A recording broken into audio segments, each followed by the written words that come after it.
G'day, how are you doing today? 12th of October 2015. The year's certainly getting away on us. Um, Earlier I talked about superannuation and how important superannuation was for wealth creation, especially if you can take advantage of zero tax. That doesn't get better than that. So my second version of the property seminar is supercharging your super.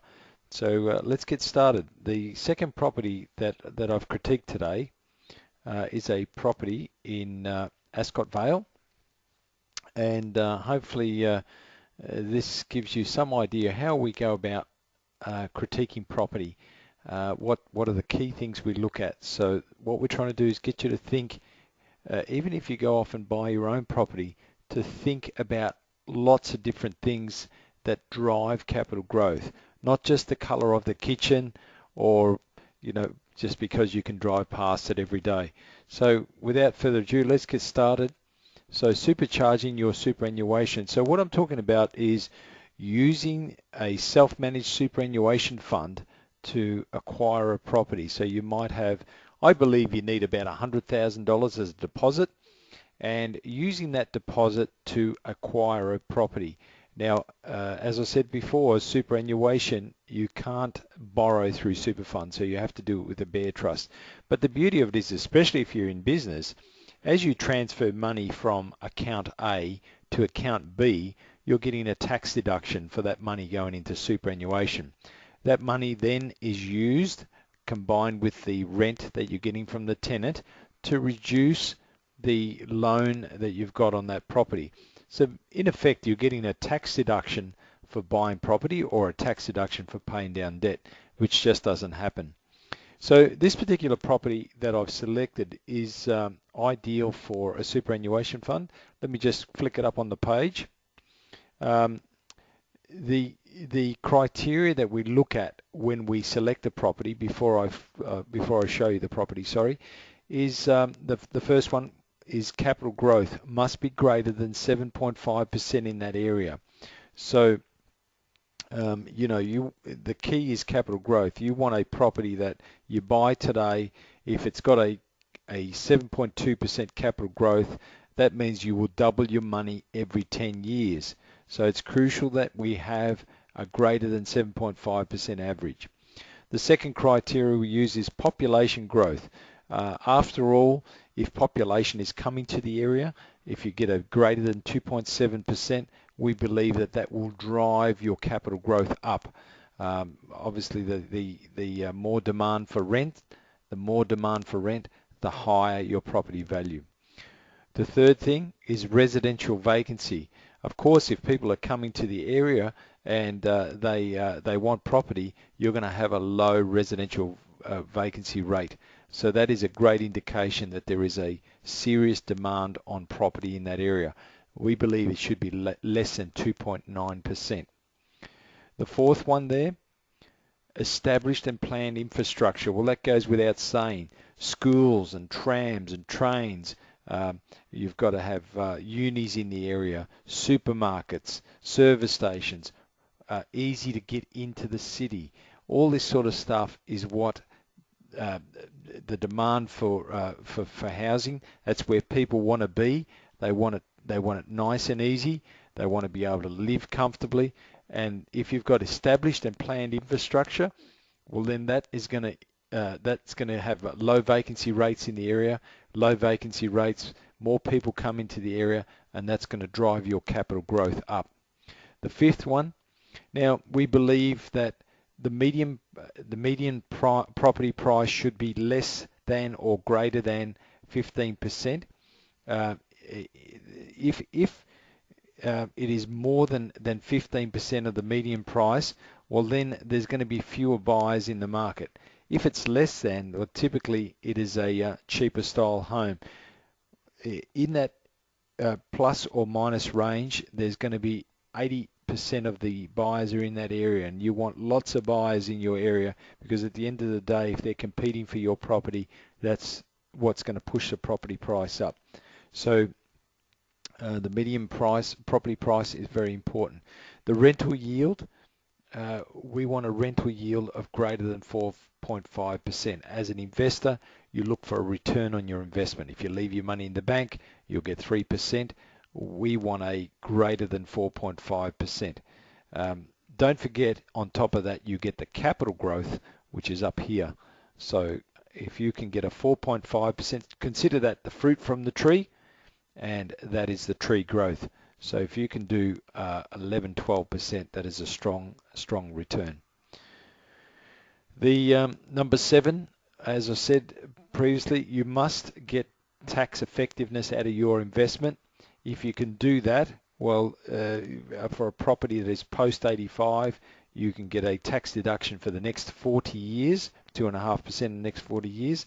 So on average, you would get somewhere between $5,000 and $7,000 tax deduction every year for the next 40 years. You just can't afford to miss that. And that's why the rich get richer, because they play the tax system to their favor. So you need to get in this game. It's very important. Your emotional tolerance to risk. I'll talk about that a little bit later. Everyone's different, and everyone's in different stages of their lives. And I'll leave that for now, and I'll come back to that just briefly on the next slide. And of course, the ultimate investment is if it puts money in your pocket, not take money out of your pocket. So that is important. Again, we don't get involved in properties unless they're at least 10 k's from the capital city. That's crucial, because if you get too far out, you might get a cheap property, but the real capital growth is closer to the heart of the city. All right, let's have a look at our first property. Now this is a very good looking property. We've had a number of our clients go into this investment. It's about stage 3 now, Sanity Place in Ascot Vale, Melbourne. Ascot Vale is a very, very pretty place near the Flemington Racecourse. It's surrounding the river. It's a beautiful property. I'll flick on to the next slide. What we try and do is go into properties that are not too high. This is a 3-level property, so therefore body corporate, and that is quite reasonable.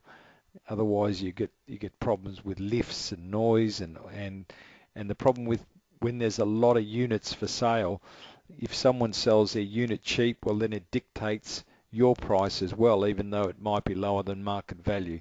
But that's what they use as a gauge for your price. So sometimes that can be a bit counterproductive. All right, have a look at it. It's quite spectacular. That's where it's placed. I know I wouldn't mind living there. So you're right next to Flemington Racecourse. You've got the river there, so the Maribyrnong River, which is quite spectacular. You've got parks and gardens, Victoria Park. You've got all sorts of infrastructure around there. Ascot Vale Leisure Centre, Flemington Racecourse, Royal Melbourne Showgrounds is nearby. You've got Coles and High Point Shopping Centre. Ascot Vale train station with 12 minutes to the city. So we like it. It's got lots and lots. Universities very close to Victorian University and Melbourne University, only 6 k's away. So very pretty place, goes without saying. So that's where it's situated. And you can see right near Flemington Racecourse. Now, not only that, there's a centre for work which is very close by that employs about 30,000 people. And the names just slipped me, but that's important, because if you've got work in the area, that's what's going to drive people to come to the area. Okay.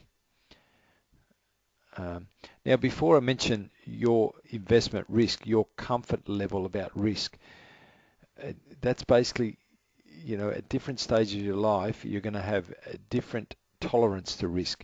In the early stages of our lives, it's important that we take risk, like property, because you can't save money. The tax system works against you.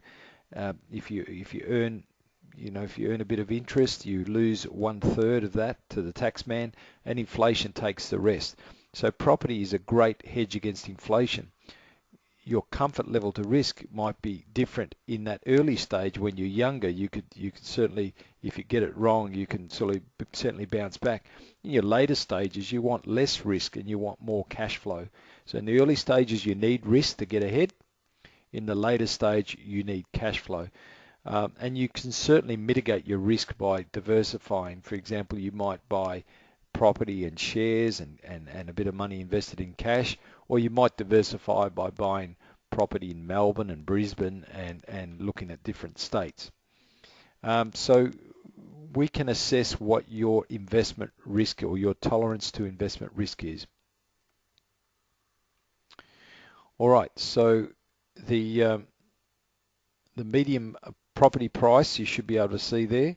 Medium property price for 2-bedroom is around 445,000. 2-bedroom units, that is 445,000, and they rent at around 380 per week. It gives you an idea.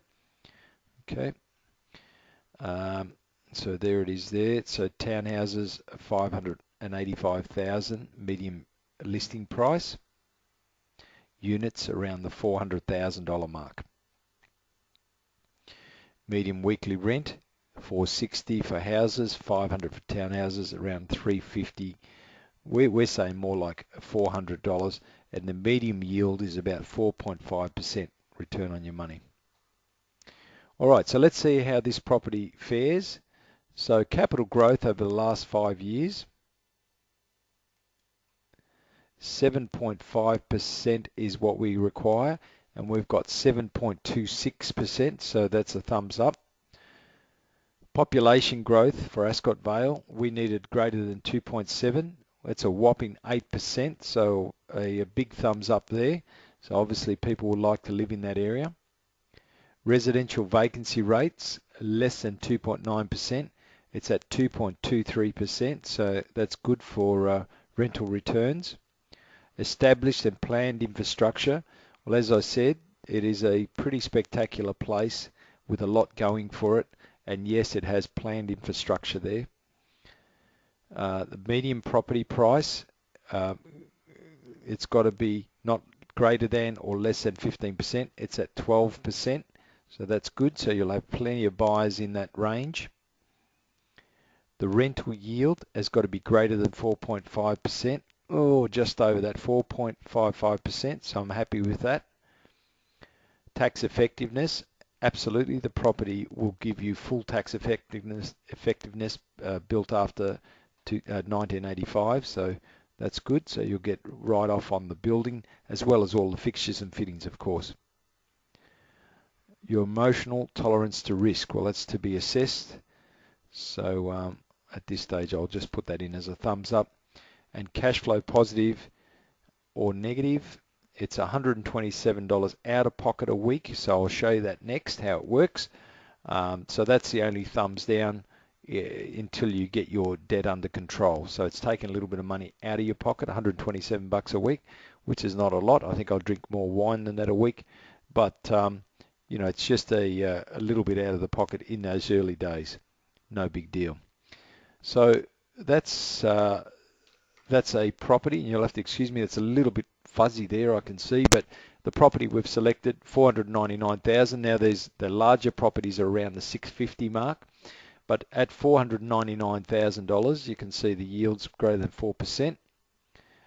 These are just assumptions that we've put in, even though the growth rate was a lot higher than 5. We've used 5% for this purpose here today. Interest rates at 5%, and we're selected a person who has a taxable income of around $74,000. Okay, so here we go, $499,000. Now you save on stamp duty, so the purchase costs $10,000 odd dollars, $499. The loan amount will therefore be $511,000, $511. Now at this stage, we've put in zero capital on the table just to show you, but of course if you buy this through your super fund, whatever money you would have in your super fund.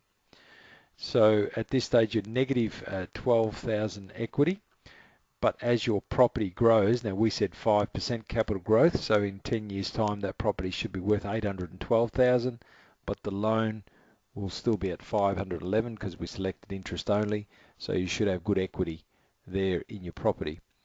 Inflation 3%. Gross rent, we believe that property will rent out for $410 a week, so 20,000 comes from the tenant. Interest rate 5%. Rental expenses, roughly $6,300 for that property, so you'll be out of pocket $11,000 out of pocket. But then we'll be able to claim the depreciation on the building and depreciation on fixtures and fittings. So out of that $11,000, 6.5 will come back. 4,400 will come back. I beg your pardon. $6,500 is really what your out of pocket is early days. So $127 per week, and you can see that reduces down. 117 the second year, 109 as your rents increase in value and the interest rate stays the same. Now, of course, if you're reducing your loan, which you would be, that would reduce substantially. So that gives you an idea on how we can use superannuation to buy property. So not only do we get the benefit of, firstly, we get the benefit of getting a tax deduction for moving money from account A to account B. Secondly, we get a benefit of paying a lower rate of tax on that rent. So instead of you being taxed at your marginal rate of 30 cents or 42 cents, you're getting taxed at 15 cents. And thirdly, when you sell that property, if you're at retirement age and you've started your own pension, that property will be capital gains tax free. So in reality, as you put money into super, you will be reducing your loan. It won't be an interest-only loan. We've just tried to give you a projection here to show you roughly what this particular property would cost you in year one. Of course, when you put it in your investment money on the table, it would probably be cash flow neutral or even cash flow positive if you turn that thumb upside down. So hopefully that gives you a bit of an idea. Please don't hesitate to give me a call. It's all part of it. And we've also got a couple of free ebooks to give out on what and how you should go about negotiating property. So please don't hesitate to give me a call. Look forward to your call. Look forward to catching up with you next time. Thank you.